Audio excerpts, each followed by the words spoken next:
Hi guys, so the Chancellor Jeremy Hunt was invited onto Sky News to answer questions about the lack of funding that has been in place for schools, hospitals and other buildings that have been constructed with RAAC, which was highlighted as a problem as far back as 2018 that we know of.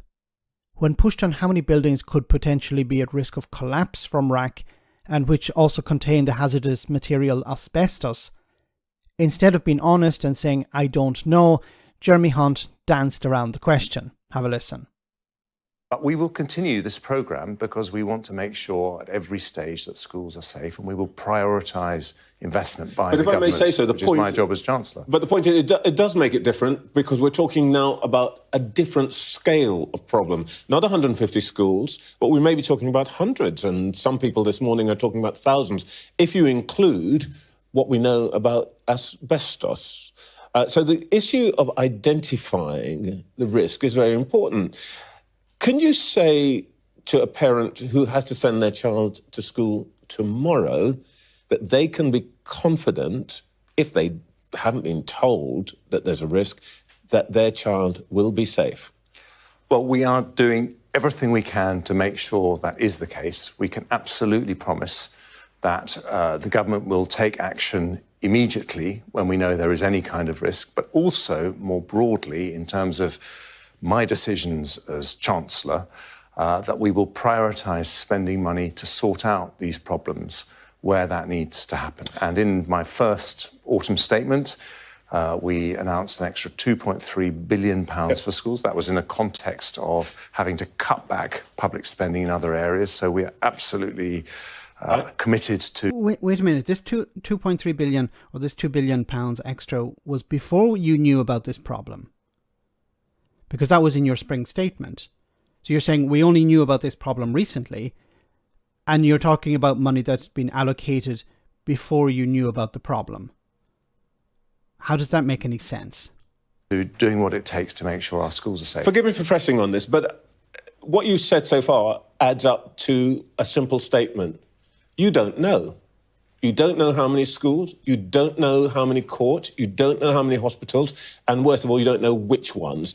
I think you owe it to the public simply to sometimes say, we just don't know. I don't think that's a fair characterisation, Trevor, of what's been happening. Well, you can't tell me that you do know. You haven't told me what the number is. I'm telling you that what the government has been doing is an exhaustive programme of contacting every school to try and identify where the risk is and acting immediately we find the information. Now, obviously, we might find new information in the weeks or months ahead. We will act on it. But in terms of the information that we have in front of us to date, we have acted immediately. We will continue to act. We will continue to invest. This is a problem. He doesn't know. They don't know, because they haven't investigated. Now, this problem was first highlighted, it appears, back in 2018. And I think the problem here is that you have ministers changing every few weeks in some cases, and every few months in other cases. So, you know, the minister who's responsible for this is in their position for about 5 minutes, and then they're replaced by somebody else. So there's no incentive, there's no effort put in place to deal with these problems, because the minister probably feels, well, what's the point in dealing with this problem, because it'll be somebody else's problem tomorrow. Why should I get involved in this? Why should I use whatever resources I have, limited resources I have from the Chancellor, to fix this problem? It's better to spend it on something else. And this is part of the problem. If you have a stable government with ministers staying in their position for a long period of time, then they should, by right, deal with these problems. But there's no incentive. Now, maybe I'm misreading this, but it seems to be that whoever was in charge in 2018 couldn't be bothered to fix this problem, couldn't be bothered to investigate how many buildings are affected. And this is just RAAC. It seems to be also an issue with asbestos.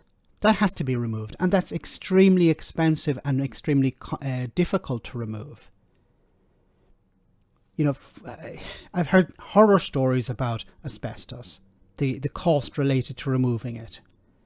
So you imagine how many buildings were constructed after the war in the 50s, 60s and 70s, A lot of these buildings may contain asbestos. Some of it may be safe to remain in the building, but we don't know. Some of it will have to be removed. If the roof is collapsing, there's probably a risk of the asbestos being damaged, and then it has to be removed before the building collapses. So these are massive costs. And what have the Tories been doing since they first heard about this?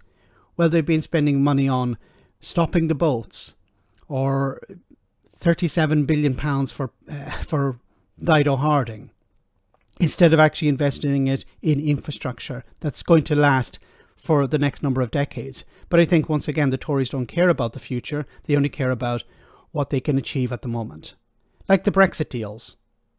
They were just something to present to the public as, here, we have achieved something. To hell with the future. Let me know in the comment section, guys, what you think. As always, your comments are greatly appreciated. Thanks a lot.